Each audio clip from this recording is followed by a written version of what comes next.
Okay, so this is a continuation of the tutorial series for Maths for Managers and Business Maths 1. I'm still doing the 2017 Business Maths 1 paper. This is a question on linear correlation. And let me bring up the question here. Okay. So it says, in a clinical study, measurements of levels of a particular type of cholesterol in milligrams per deciliter, so some kind of concentration, were compared to the amount of time in hours that subjects spend exercising each week. And the results of the table are shown below. So I have a variable x here, which is the amount of time in hours that people spend exercising. And I have a cholesterol concentration, which is my variable y. And we want to calculate to see if there's a correlation between the two of these. Now, we can see here that exercise goes up from 2 to 12, while the cholesterol numbers decline from 152.8 to 81.3. So it does look like as exercise goes up, cholesterol goes down. But the degree to which cholesterol goes down might not be linearly based on exercise. There are other models of correlation which might describe this instead. So we're checking for linear correlation. Okay. It says calculate the correlation coefficient of exercise time and cholesterol level and give an interpretation of the results obtained. Okay, so we'll leave that there. Okay. And I have the formulas written down here. We want the correlation coefficient, which is this OR. Okay.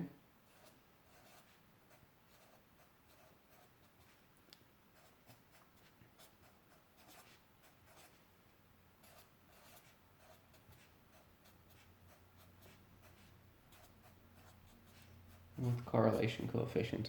Okay. And the correlation coefficient, this is the way I like to do it. I like to have these quantities, s of x with x, s of x with y. And then I have OR here. OR is s of x with y, which is this one here, this second one.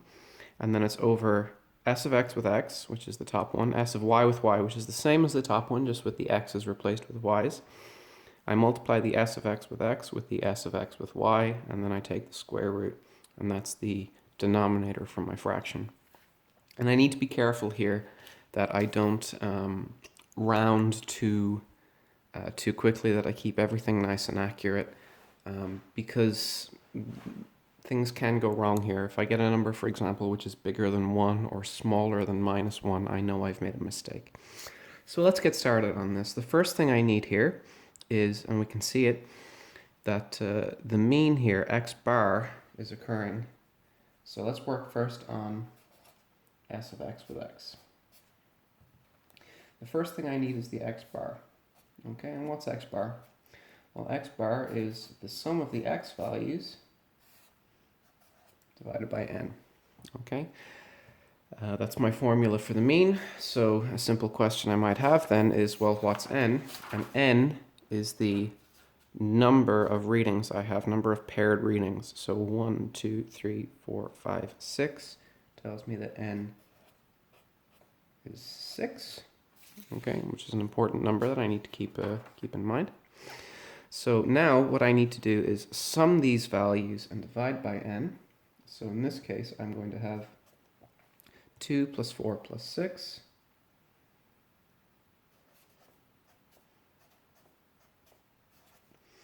plus 8 plus 10 plus 12, and all of that is going to get divided by 6. Okay, so 2 plus 4 is 6, plus 6 makes 12, plus 8 makes 20, 30, 42, 42 over 6. And we'll check that on a calculator just because I'm a little bit tired and I'm not really sure that I'm firing on all cylinders. Yeah, 42, divide that by 6, and that's 7. So the mean for x is 7. Okay. The next thing I need is the sum of the x's squared, which is also fairly simple to do. Okay, how do I do it? Okay, well, this is my x bar. What's my sum of the x's squared?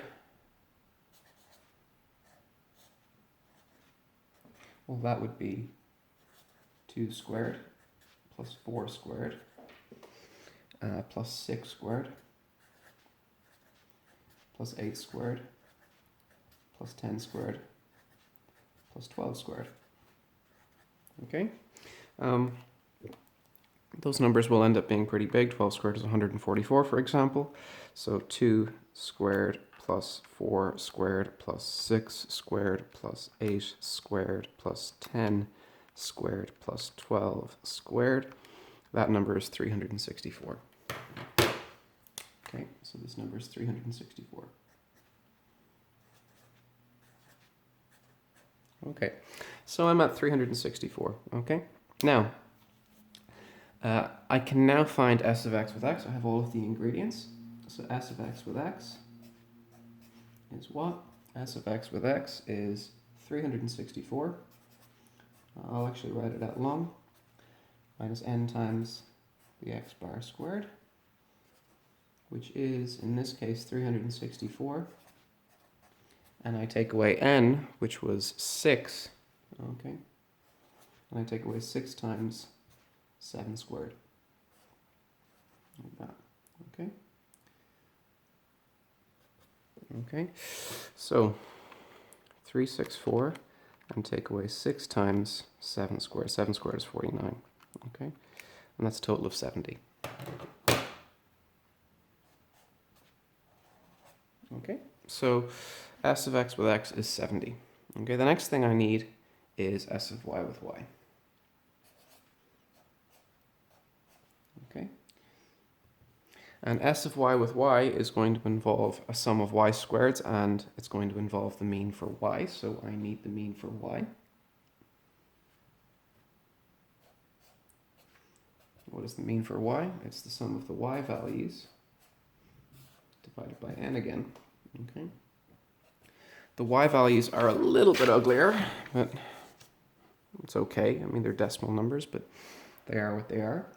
152.8 plus 137.4. Okay. Plus 121.5. Okay. Plus 114.7. Plus 98.1. Plus 81.3. Okay, I need to add all of that together and then divide by 6. Okay. So let's do that on the calculator. 152.8 plus 137.4 plus 121.5 plus 114.7 plus 98.1 plus 81.3. Okay, that's a total of 705.8. Divide that by 6, and I end up with a total of 117 and 63 recurring. Okay.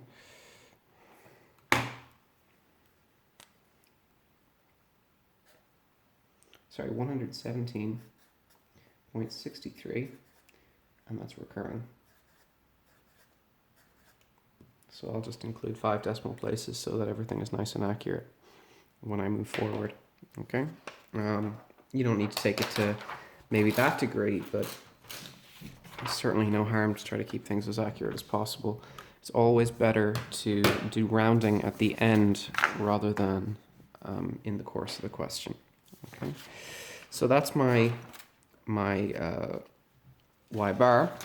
Just give me a moment here. I also need what? I also need the sum of the y values squared. Okay.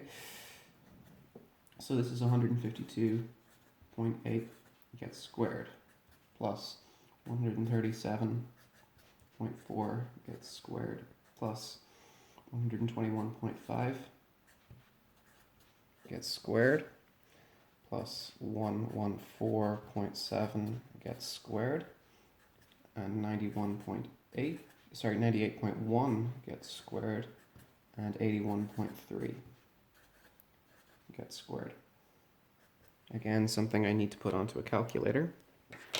Okay, so 152.8 square it, plus 137.4 square it, plus 121.5 and square it, plus 114.7 and square it, plus 98.1 square it, plus 81.3 and square it, and that number is pretty big.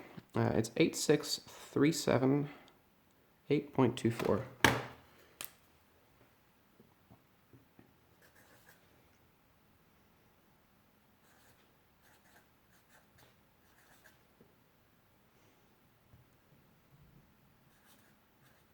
Okay. But of course that's okay. I mean, it's okay that this number is big because this number is also quite big. Okay. So what do I have here? I'm going to have that s of y with y, which I now can work out, is equal to the sum of the y squareds minus n times the y bar squared. Okay? And just like I did here with the x one, okay, I'm going to just take the numbers I've worked out and put them into this formula. Okay, so what was my y bar? It was this number here, and this one I just worked out. So this is 86378.24, and I take away 6 times this number squared, 117.63 recurring squared. Okay, I'll do that on the calculator now. Okay, so I'm going to subtract away, answer minus 6 times 117.6, and I'll do like 5 threes, 1, 2, 3, 4, 5, just because it's a recurring number. I want to have as many of them as I can. And then we see that it's 3,352 with some stuff on it.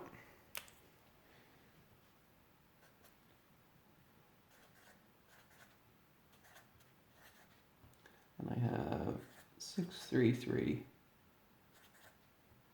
And I'll just say 8 here, okay? That should be reasonably accurate, okay? So I have s of y with y, I have s of x with x. So the last one I need is s of x with y, okay? And if we return to the formula here, sorry for the bit of a mess here with the notation, we can see that the thing I need now is the sum of the products, okay? So the sum of the products, what do I get for this? Okay, well, I'm going to have 2 multiplies this 152.8.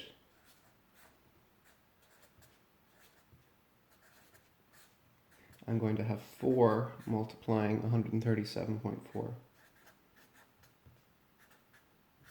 Okay, I'm going to have 6 multiplying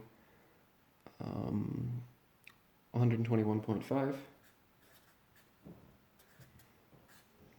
I'm going to have 8 multiplying 114.7. I will have 10 multiplying 98.1. And I will have 12 multiplying 81.3. Okay.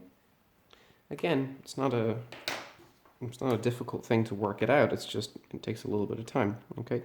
So 2 by 152.8 plus 4 times 137.4.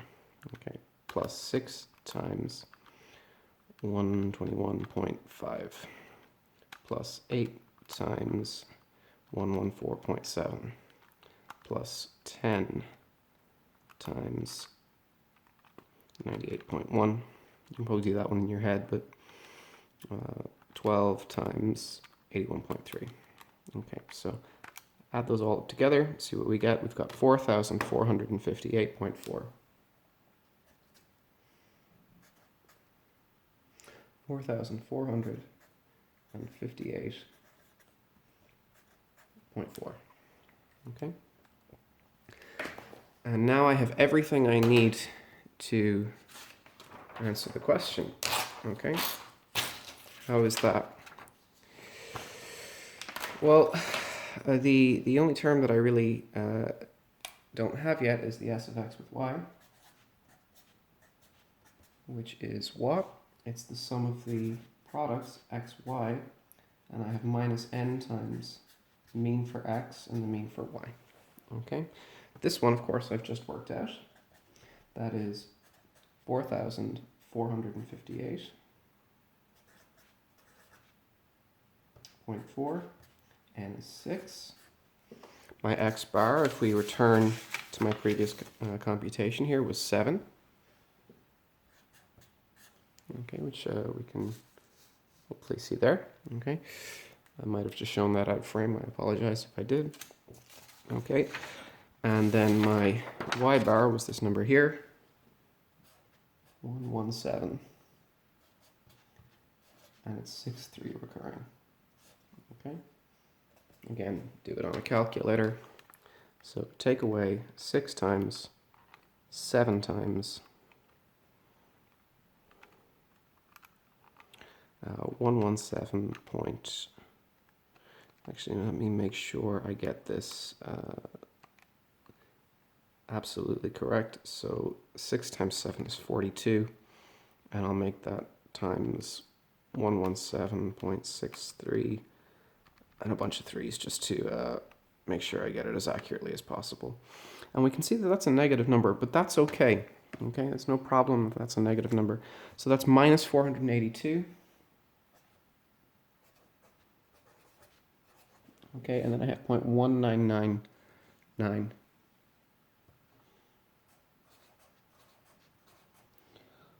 then 86.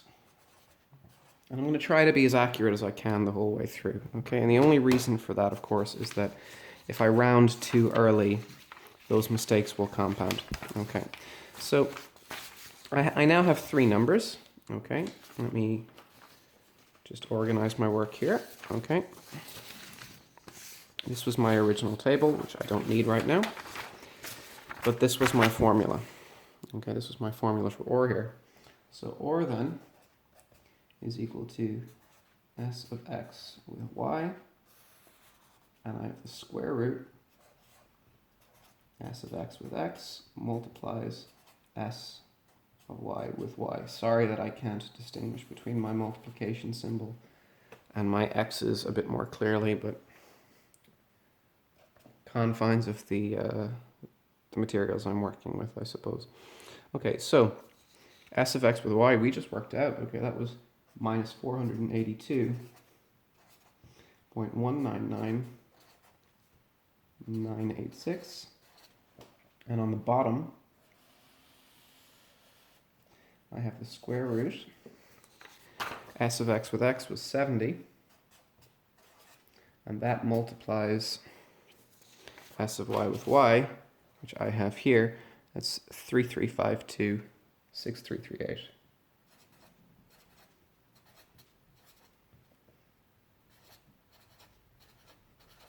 Okay. And now I have everything I need to finish off this OR. So what I'm going to do is I'm going to take this number. Okay, I'm going to put that on top there. Okay, so actually I won't, that might not be very visual if I do it like that. So 482.199993986. That's the number on top. On bottom I have the square root. I have 70 multiplied by 3352.6338. Okay, then I'm going to come out from that square root and I'll have an answer here. Okay, and we can see that it's a number which is very close to minus 1. Okay, so this is minus 0.995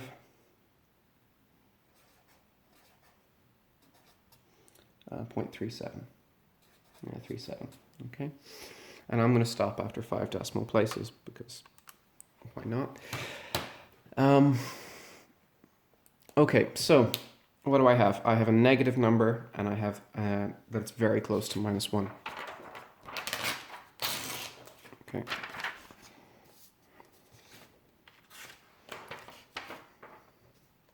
So or is negative.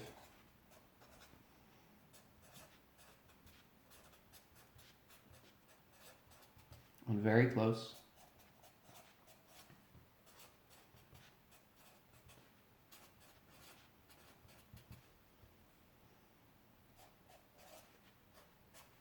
To -1. Okay, so what does that mean? This implies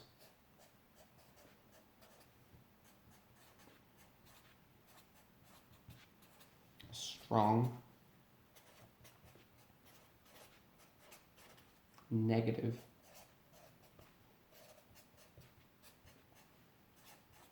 linear correlation.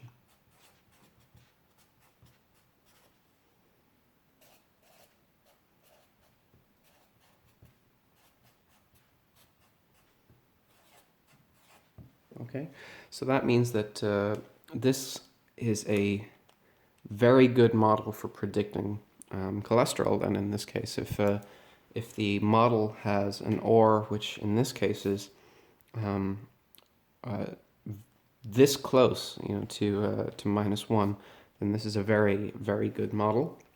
There's something we're not asked for in the question, but I'm going to include it. The coefficient of determination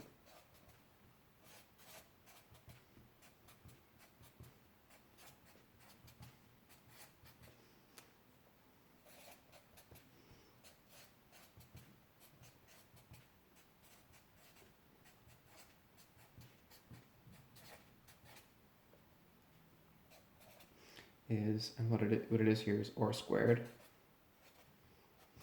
which in this case, now if I square OR, okay, let's take that number there, minus 0.99537, and I say I square that.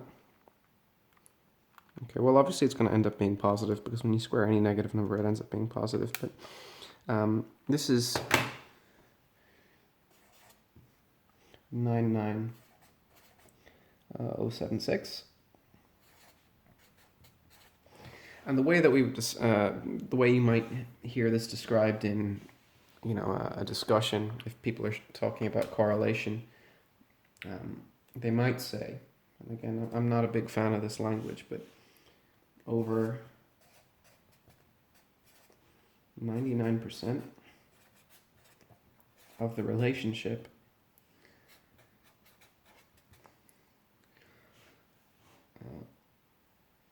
or over 99% of the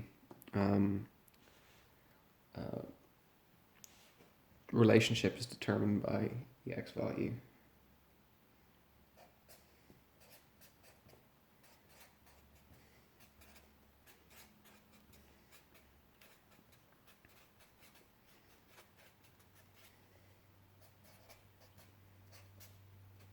Okay, now that's